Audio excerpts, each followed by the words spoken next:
T.W. Darwin, again, there can be no doubt, listen carefully, from the evidence found that had the objections of Porphyry, Heraclius, Celsus, and other opponents of the Christian faith been permitted to come down to us, the plagiarism of the Christian scriptures from previously existing pagan documents is the specific charge they would have resented or presented by us or to us. These works were ordered burned by the Christian emperors. And now, beloved, in the final stages of my contribution to this theme, I would like to offer the following. And I'm a little reticent about having to use the following example as a qualifier for what I have presented, but in this case, necessity overrules prudence. In his book, Origin of Species, Charles Darwin spoke about a man who took care of a large flock of birds, namely pigeons. Now listen carefully. I want you to listen very carefully. I want you to just put aside. Well, you can't help that, because if you're really listening to me, you're not thinking. You know that? Do you know how you can stop your thinking? By learning. Learning stops thinking. Let me say that again. Everybody want to go into all kind of meditations?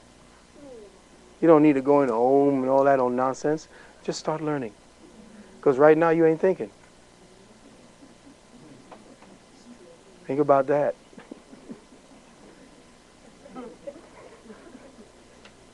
Now you know how they got you. Because the problem is that you don't understand as African peoples, as melanated peoples, that the greatest wealth that you pay to this devil is your attention. Because that's what they ask you to do. What? Pay attention. That's right. So now you're paying attention, they're getting wealthy. It's when you stop paying attention that they kill a few of y'all. Black boy gets shot by police 27 times. Now they got your attention. Now you're off the spiritual path and you're thinking along their path. Now, if you're going to sit down and cry about it, then you're dead. Go out and kill the man who killed that boy, then you're all right. But don't sit back and, oh my God, oh my God.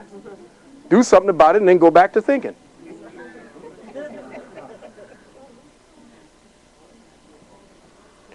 In his book, Origin of Species, listen carefully now. Charles Darwin spoke about a man who took care of a large flock of birds. They were pigeons. These pigeons were distinguishable by what appeared to be an infinite variety of ornamental designs. They were all types, every shade of subtle blues, subtle greens, blacks, and grays. All were adorned with a wide variety of marks that elegantly characterized their individuality. Now, this bird handler gathered up his colorful variety of pigeons and took them out to a deserted island, way far from his home, and released them into the wilds, where these birds settled in and began to establish a colony.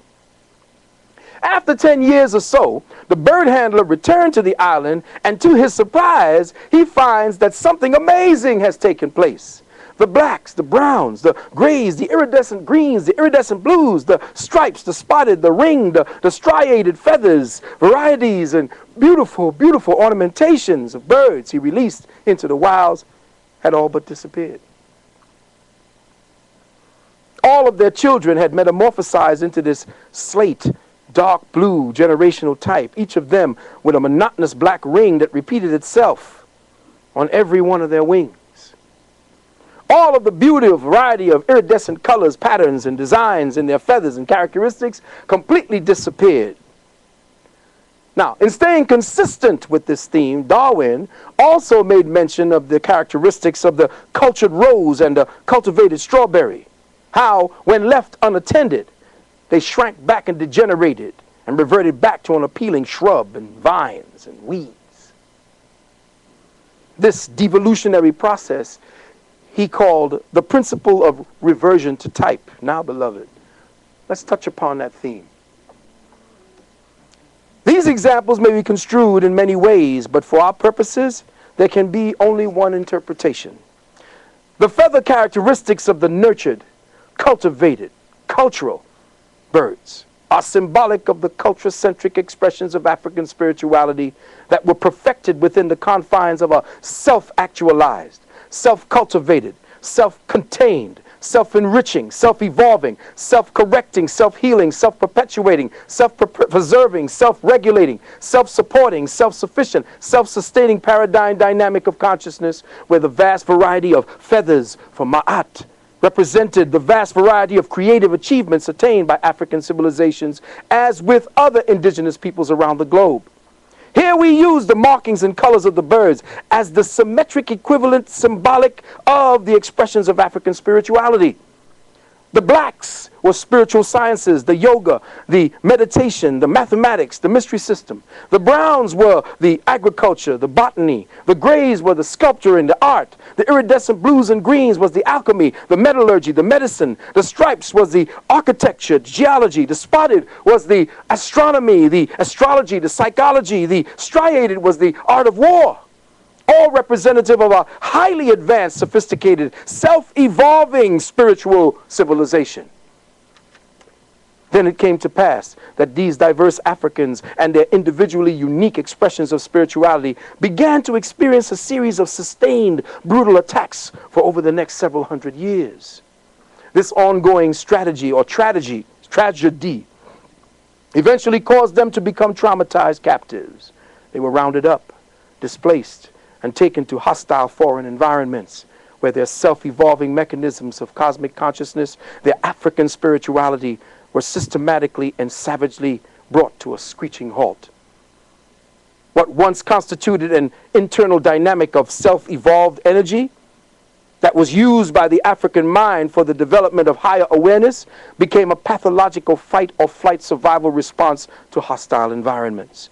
Within us as captives, the higher African spiritual mindset began to atrophy, began to degenerate for a lack of a sustained attention, utilization, and focus. Diasporic Africans, unbeknownst to the majority of us, began to devolve spiritually over the subsequent 20 to 25 generations. We began to revert back to a type, that is, a type of African never before witnessed or experienced by ourselves. A new type of African was created, a religious African.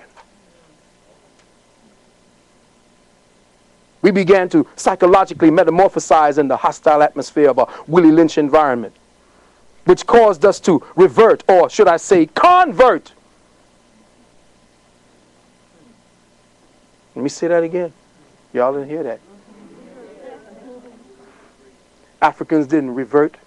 We converted to a pathological, artificial, cultivated phenotype made in the image and likeness of our external slave master, who rewired us to self-perpetuate, anti-spiritual, non-critical, non-logical behaviorisms.